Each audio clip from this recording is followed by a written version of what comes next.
In Consumer Corner, we take a look at trends and products creating a buzz here in China. On today's show, we'll discuss shrinking subsidies for parents that abide by China's one-child policy. Translated into English, China's one-child policy sounds like an ironclad rule, a strict limitation to be imposed by a government with absolute authority over a family's most personal decision.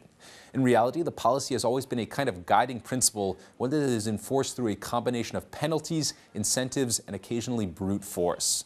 Penalties vary by location and are often treated much the same way as fines on trucks for overloading.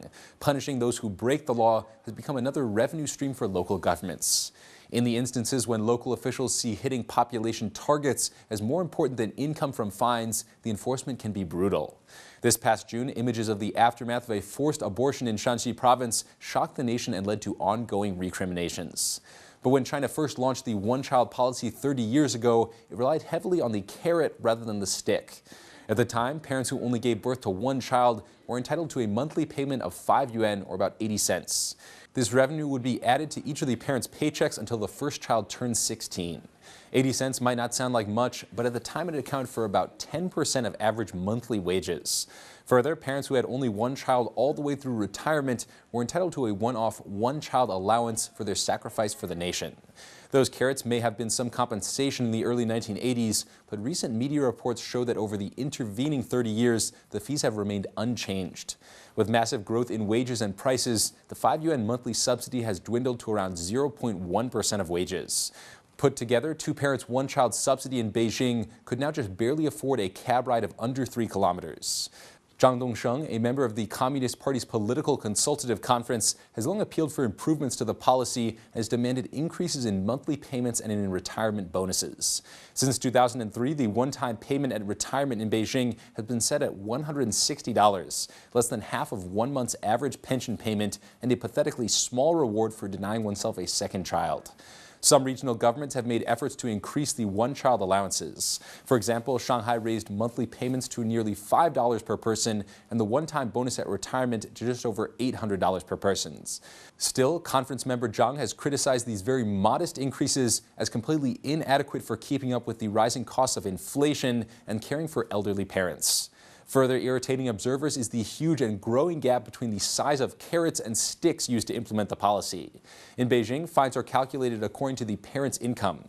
Each parent must pay 10% of their monthly salary for 7 years, plus 50% of any bonuses for 1 year if they have a second child.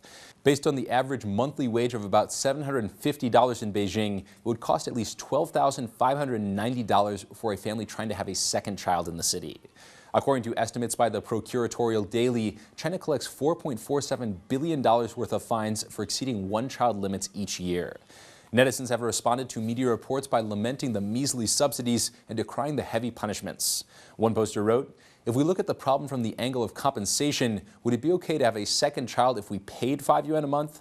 Besides, nowadays, how many parents are actually still given this bit of money?" User Yo Yu Ge wrote, "The subsidy can't even buy chicken feed, and they're calling it a reward.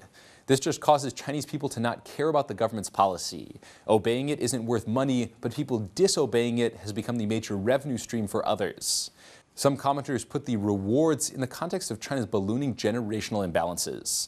Given the ragged social security and pension system, many Chinese parents and grandparents rely mainly on their offspring for support in their old age. Combine this with the one-child policy, and you've got a brutal formulation: 4-2-1. 4 grandparents, 2 parents, and 1 child to support them. Poster Xu Yige wrote, "Do they understand how much pressure only children are under? They're providing for 4 elderly people. Especially when China has seen more and more families losing their only children, how will these childless parents make ends meet when they're old? The family planning policy needs to be applied with accompanying financial compensation for one-child families, even if spiritual consolation is unavailable. Doing so will at least guarantee that these families, especially those that lose their children, aren't forgotten by society." With punishments growing much faster than rewards, enforcement of the one-child policy has been left up to a steadily growing stick and a shrinking carrot. Recent reports by leading think tanks have called for the rethinking and possible abolishment of the one-child policy.